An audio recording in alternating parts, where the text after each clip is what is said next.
Hello everyone, good morning. তোমরা সব কেমন আছো? আশা করছি ভালোই আছো। আমিও ভালো আছি। তো আমি সকালবেলায় উঠে রান্না বান্না করে নিচ্ছি, যাব বেড়াতে, সেই জানি। তো এই দেখো, পুটু বানিয়ে নিয়েছি, তরকারি বানিয়ে দিয়েছি, ছোলার তরকারি, সবাই খেয়ে আর কি যাব।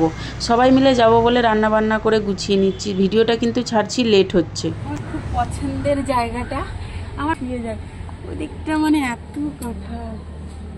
আমাদের পুরনো ঘরটাতে কোনোদিন জামা কাপড় শুকাতো না। আর দেখো, এই একটু আগে আমি মেলাতে দিয়েছি, চাদরগুলো সব শুকিয়ে গেল। আর লঙ্কা রোদে দিয়েছি, লঙ্কা আমরা পাই না, তাই বাড়ি থেকে এক গাদা নিয়ে চলে এসেছি। ভালো লাগেনি যে এক্ষুনি মধ্যে জল ঝরে গেল, আর একটু পরেই শুকিয়ে যাবে।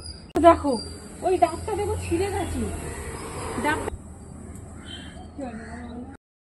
তারপরে দেখো ওদেরকে খেতে দিয়ে দিয়েছি, ওরা খেতে বসে গেছে। তারপরে ওদের খাওয়া হয়ে গেছে, আমি আর তোমাদের দাদাভাই বসেছিলাম, খাওয়া হয়ে গেছে, রেডি হচ্ছি।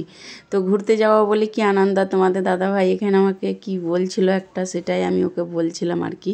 তো এইখানে দেখো মাও রেডি হয়ে গেছে, আর জিনিসপত্র ছড়িয়ে ফড়িয়ে কি অবস্থা করে রেখেছে। এই যে আমাকে বললাম একটু ঘড়িটা পরিয়ে দাও, তাই পরিয়ে দিচ্ছে। তো আমি জুতোটা সাইড করে রেখেছিলাম, তারপরে পরে এই যে বেরিয়ে চলে যাচ্ছি, গাড়ি আসবে। তো সবাই রেডি হয়ে নিয়েছি, আমাদেরকে রেডি হয়ে কেমন লাগছে জানাবে। তারপরে এই দেখো গাড়ি চলে এসছে, তো গাড়িতে উঠবা। তোমাদের দাদাভাই বকছে, বলছে ওই সাইড দিয়ে খুললে গাড়ি আসবে, কোথায় লেগে যাবে। তো এই দেখো মানা বলছে তুমি ভেতরে যাও। তারপর আমি ভেতরে চলে গেলাম, সবাই মিলে গাড়িতে উঠে পড়লাম। তো তোমাদের দাদাভাই বসেছিল সামনে। তো এই যে সবাই মিলে এবার চলে যাচ্ছি। সবাই বলতে আমরাই যাচ্ছি, 4 জন, ওরা গেল না। আর কি বলবো, গেল না বলে আর কিছু বললাম না। কিন্তু রান্না বান্না করলাম, ভাবলাম সবাই খেয়ে টেয়ে বেরোবো, কিন্তু ওরা গেল না। চারিদিকের ভিউগুলো দেখো, খুবই ভালো লাগছিল। আর গাড়িতে যেতে যেতে যে আমি কিভাবে ঘুমিয়ে পড়েছি, দেখো কি অবস্থা। তোমাদের দাদাভাই সেখানে ভিডিও নিয়ে রেখে দিয়েছে। তো কেমন যেন। তো তারপরে আমি আবার উঠেও পড়েছি। এই যে এখনও পৌঁছায়নি, আমার কি ঘুম পাচ্ছিল কেন জানি না। ফাইনালি আমরা ওখানে পৌঁছালাম, দেখো নেমে পড়েছি। আমরা অনেকটা আগে চলে গেছিলাম, সেই জন্য এত লোক ছিল না।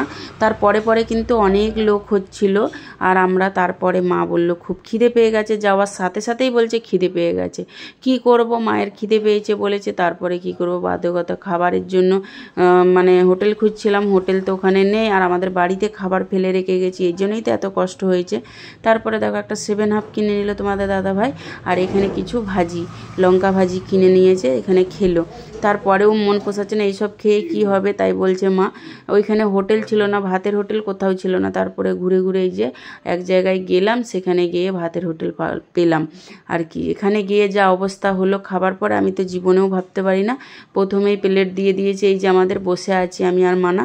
তারপরে মানা বললো আমি কী সব খাবো, এই যে স্ট্রবেরি জুস। তো এই যে নিয়ে নিয়েছে, দেখো দুজনে কীরমভাবে খাচ্ছে আর কি, দুজনে মিলে। যাই হোক, ওরা দুজনে এটা খেলো নিয়ে। আর এদিকে প্লেট তো দিয়ে দিয়েছে, খাবার কখন আসবে, সাথে একটা মাছ দিয়ে দিয়েছে, ওই যে মক্কেল না কি বলে, সেই সব নিয়ে দুজন মিলে খাচ্ছে। আর এই যে মাছটা দিয়ে গেছে, খাবার এক্ষুনি আসবে, দাঁড়াও। এই 3টে খাবারের যে এত টাকা বিল হবে আমি জীবনেও ভাবতে পারিনি। এই যে বাটার চিকেন, আর হচ্ছে কি 2টো এগ ফ্রাই রাইস, আর একটা হচ্ছে সাদা ভাত। এই কটা জিনিসের 2টো এগ ফ্রাই রাইস, আর একটা মাছ, এই যে আর একটা বাটার চিকেন। এই কটা খাবারের দাম হচ্ছে 1600 টাকা। আমার মানে অবাক লাগছে, আমি জীবনেও ভাবতে পারিনি 1600 টাকায় আমাদের একটা পাড়া খাবে আমার মনে হচ্ছে। মানে আমরা যখন বাড়িতে কিছু করি কতজন খায়, আর 1600 টাকা বিল হয়েছে খাবার পরে।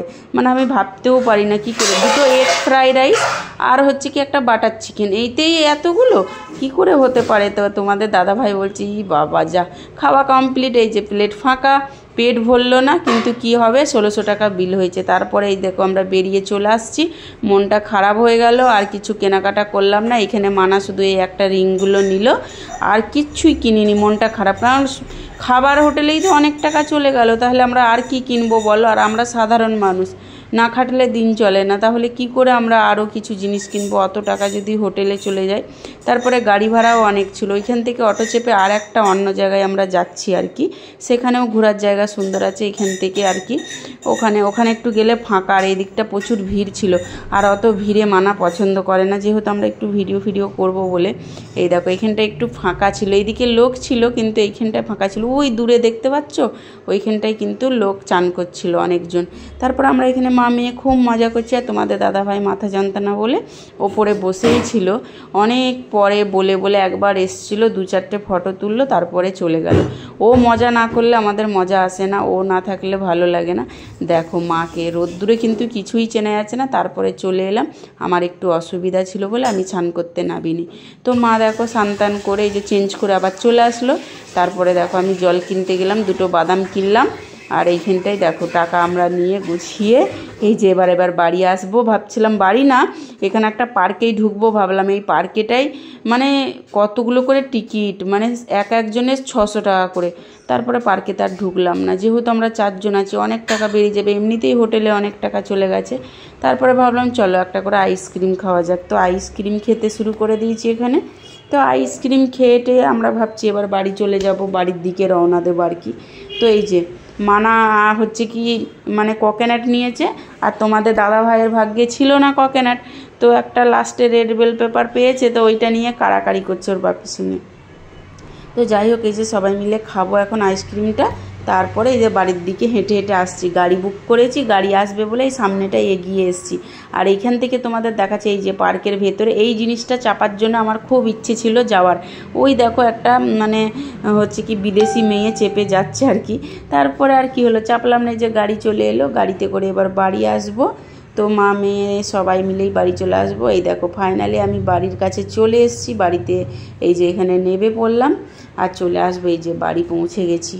তারপরে এই যে ফাইনালি বাড়িতে আমি পৌঁছে গেলাম। আর তোমাদের দাদাভাই হাত ধরে টানছিল, আমি বলছি আজকে আর বাড়ি যাবো না, 5,000 টাকা খরচা হয়ে গেছে, মনটা খারাপ করছিল। তারপরে আর কোনো ভিডিও নিইনি। আর এই যে মানা রিং লাইটটা কিনেছে, এইটাই ছিল, এই অবধিই ছিল, টাটা।